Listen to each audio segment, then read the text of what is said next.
Bienvenue à la masterclass du cabinet FB Avocat sur le thème du recrutement de salariés étrangers en France. Je suis maître Fatou Babou et mon cabinet est expert en immigration professionnelle en France.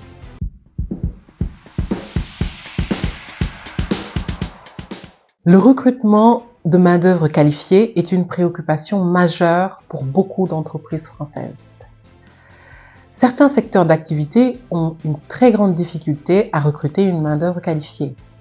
C'est le cas du secteur du bâtiment, travaux publics, de l'agriculture, de l'industrie.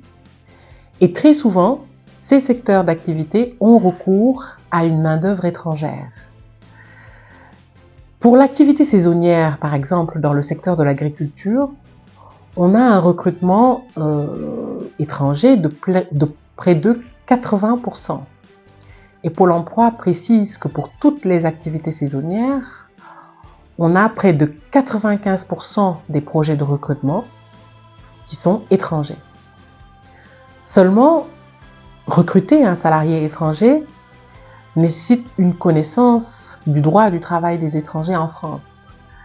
C'est une procédure qui est assez complexe et malheureusement, les entreprises, les employeurs ne sont pas suffisamment renseignés sur le droit du travail des étrangers en France et quelquefois se trouvent en infraction de la législation du travail des étrangers en France.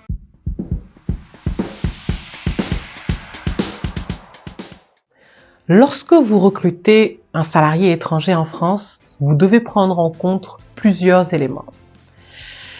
Vous devez prendre en compte déjà son lieu de résidence. Est-ce qu'il est en France ou hors de France? Vous devez prendre en compte sa nationalité. Est-ce qu'il y a un accord de gestion de flux migratoires entre la France et son pays d'origine? Vous devez prendre en compte son profil, ses expériences professionnelles, sa qualification, mais également le poste que vous lui proposez. Est-ce que c'est un métier dans lequel il y a des difficultés de recrutement? Il faut prendre en compte s'il y a une nécessité d'obtenir une autorisation de travail ou pas. Et surtout, est-ce qu'il y a des formalités particulières à effectuer auprès de la préfecture avant d'embaucher votre salarié étranger?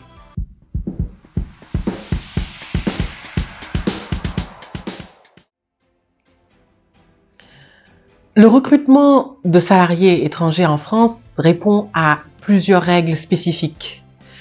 Quelquefois, les employeurs ne peuvent pas tout appréhender étant donné la complexité de la législation contenue dans différents textes juridiques. Et à ce titre, je constate au quotidien plusieurs erreurs que commettent ces employeurs-là. La première des erreurs, c'est de ne pas vérifier l'authenticité du titre de séjour du salarié étranger qu'ils recrutent. Et puis, il y en a beaucoup d'autres, notamment recruter un étranger qui n'est pas autorisé à exercer l'emploi que vous lui proposez. C'est par exemple le cas d'un étranger titulaire d'une carte de séjour saisonnier qui est employé dans le cadre d'un contrat à durée indéterminée ou d'un étudiant étranger titulaire d'une carte de séjour étudiant employé à temps plein, donc 35 heures, dans le cadre d'un CDI. C'est enfin beaucoup d'erreurs que commettent les employeurs finalement en méconnaissance de la législation du travail et qui finalement viennent à la dernière minute consulter un avocat suite à un contrôle de police ou à une interpellation de la préfecture sur l'emploi du salarié étranger.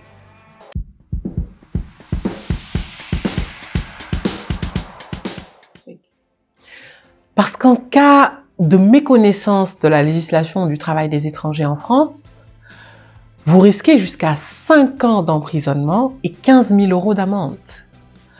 Malheureusement, on s'en aperçoit bien trop tardivement.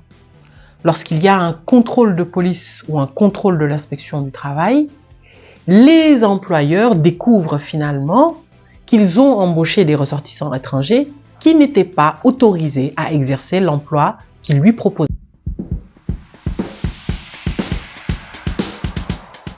Mais ceci n'est pas une fatalité. Car si vous respectez les étapes que je vais vous citer en suivant, vous réussirez parfaitement votre recrutement de ressortissants étrangers en toute légalité et en respectant les dispositions du droit du travail des étrangers en France. Avant de recruter, donc de conclure un contrat de travail avec un ressortissant étranger, vous devez systématiquement vous poser plusieurs questions. La première question, où se trouve l'étranger? Est-ce que l'étranger est en France ou hors de France? Si l'étranger est hors de France, vous devez réaliser ce qu'on appelle une procédure d'introduction. Il s'agit d'une demande d'autorisation de travail pour recruter un salarié étranger résidant hors de France à déposer. Et une fois l'autorisation de travail obtenue, le salarié étranger pourra solliciter un visa long séjour en qualité de salarié ou travailleur temporaire afin de pouvoir venir exercer au sein de votre entreprise. Dans le cas où le salarié étranger se trouve en France, vous devez vous demander, est-ce qu'il dispose d'un titre de séjour ou est-ce qu'il n'a pas de titre de séjour?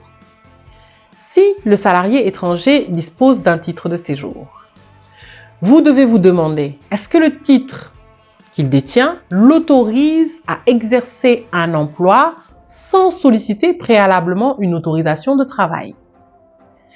Si oui, vous pouvez le recruter. Sinon, vous devez solliciter, même lorsqu'il détient un titre de séjour, une autorisation de travail. Lorsque le salarié étranger n'a pas de titre de séjour, vous ne pouvez pas le recruter. Si vous tenez absolument à l'embaucher au sein de votre entreprise et qu'il présente un profil particulier en raison de la difficulté de recrutement que vous avez, le salarié étranger doit solliciter une admission exceptionnelle au séjour auprès de la préfecture de son lieu de résidence, communément appelée régularisation. Et dans le cadre de cette procédure, vous pouvez l'accompagner. Vous devez fournir donc une promesse d'embauche, une lettre de recrutement de salariés étrangers, remplir le CERFA de demande d'autorisation de travail d'un salarié étranger résidant en France, produire votre extrait CABIS et le dernier bordereau de versement de cotisation sociale. Enfin, et surtout, vous avez une obligation de déclarer à la préfecture, par le biais d'une procédure d'authentification du titre de séjour, tout recrutement de salariés étrangers. À cet effet, vous devez envoyer par mail en général ou par courrier la copie du titre de séjour à la préfecture en précisant le poste et la date d'embauche prévisionnelle.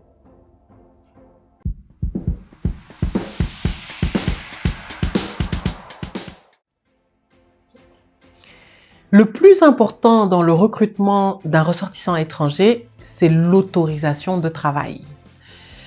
On a eu une réforme assez récente qui date du 1er avril 2021 qui a complètement dématérialisé la procédure de demande d'autorisation de travail. Il s'agit d'une procédure qui s'effectue en ligne sur le site du ministre de l'Intérieur, administration-étranger.gouv.fr.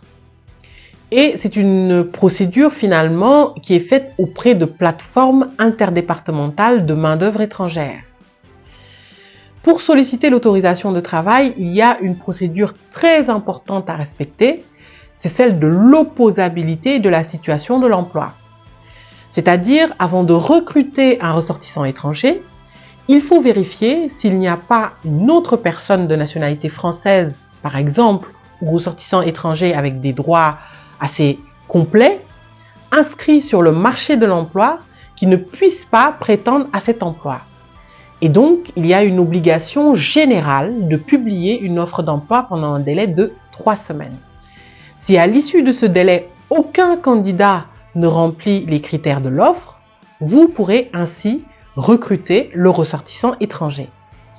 Il y a des exceptions à l'opposabilité à la situation de l'emploi, notamment une liste de métiers en tension, une liste de métiers qui a été renouvelée au 1er avril 2021 et qui ouvre une certaine catégorie d'emplois à des ressortissants étrangers pour lesquels on peut procéder à la procédure de recrutement sans passer par la phase Pôle emploi 3 semaines, étant donné les difficultés de recrutement dans ces secteurs d'activité.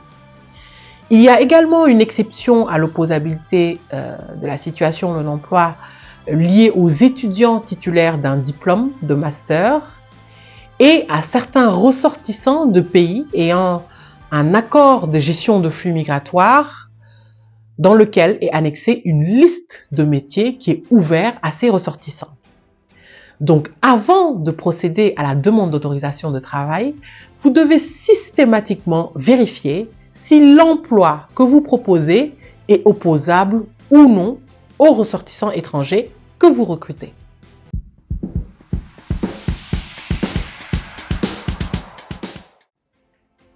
Voilà, nous avons vu ensemble les éléments importants à prendre en compte dans le cadre de votre recrutement de salariés étrangers. Les erreurs à ne pas commettre, les questions à vous poser dans le cadre du recrutement d'un ressortissant étranger et surtout la procédure de demande d'autorisation de travail.